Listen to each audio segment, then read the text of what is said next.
BJP നേതൃത്വം ഭയന്നതുപോലെ തന്നെ സംഭവിച്ചിരിക്കുന്നു. സഖ്യകക്ഷിയായ ടി.ഡി.പി കൂടുതൽ ആവശ്യങ്ങൾ ഉന്നയിക്കുകയാണ്. ബജറ്റിൽ അവർക്ക് കൂടുതൽ വീതം കൊടുത്ത് അവരെ സമാധാനിപ്പിക്കാം, അതുവഴി സുഗമമായി മുന്നോട്ട് പോകും എന്നൊക്കെ വിചാരിച്ചിരുന്നു നരേന്ദ്രമോദി. എന്നാൽ അതൊക്കെ വെറും തെറ്റിദ്ധാരണ മാത്രമാണെന്ന് ചന്ദ്രബാബു നായിഡു ദിവസങ്ങൾക്കകം വ്യക്തമാക്കി കൊടുത്തിരിക്കുന്നു എന്നതാണ് സാരം. അതായത് സ്പീക്കർ പദവിയിൽ ഓം ബിർള അവിടെ ഇരിക്കുമ്പോൾ ടി.ഡി.പി നേതൃത്വം കൃത്യമായി പറയുന്ന ഒരു കാര്യം, കൂടുതൽ മന്ത്രിസ്ഥാനം അതല്ലെങ്കിൽ സ്പീക്കർ സ്ഥാനം ടി.ഡി.പിയിലേക്ക് എന്ന നീക്കം എന്തുകൊണ്ട് നടത്തിക്കൂടാ? അതാണ് ടി.ഡി.പി ഇപ്പോൾ ചർച്ച ചെയ്യുന്നത്. അവരുടെ പാർട്ടി മീറ്റിങ്ങിൽ കൃത്യമായും ചില നിലപാടുകൾ കടുപ്പിക്കാൻ തന്നെ തീരുമാനിച്ചിരിക്കുകയാണ്.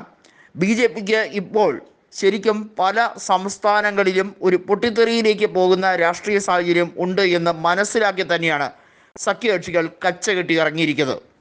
ഐക്യ ജനതാദളും വെറുതെ വിടുന്ന ലക്ഷണമില്ല.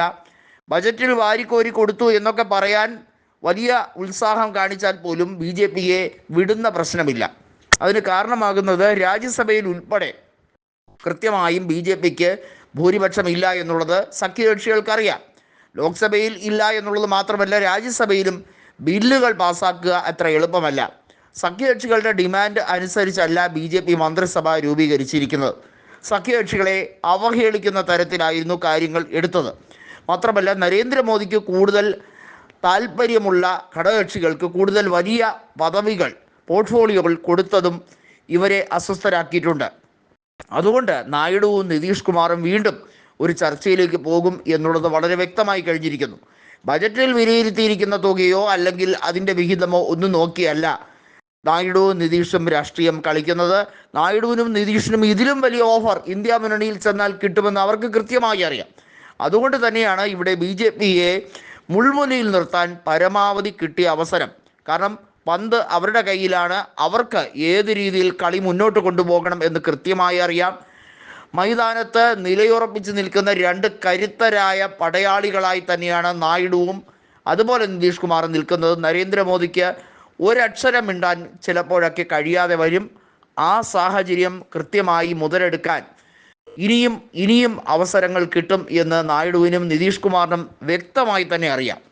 ഇപ്പോൾ ഉത്തർപ്രദേശിൽ ഉണ്ടാകുന്ന പ്രതിസന്ധി, മഹാരാഷ്ട്രയിൽ ഉണ്ടാകുന്ന പ്രതിസന്ധി, നിരവധിയായ സംസ്ഥാനങ്ങളിൽ ബി.ജെ.പി ഉപതെരഞ്ഞെടുപ്പിൽ നാണം കെട്ട് തോറ്റതിൻ്റെ ഒരവസ്ഥ, അതായത് ആൻറ്റി ബി.ജെ.പി എന്ന രീതിയിലേക്ക് രാഷ്ട്രീയ തലത്തിൽ തന്നെ വലിയ മാറ്റങ്ങൾ വരുമ്പോൾ അതിന് കൃത്യമായി മുതലെടുക്കാൻ ഇതല്ലാതെ മറ്റൊരു സാഹചര്യമില്ല എന്ന് ടി.ഡി.പിക്കും ഐക്യ ജനതാദളിനും വ്യക്തമായി തന്നെ അറിയാം.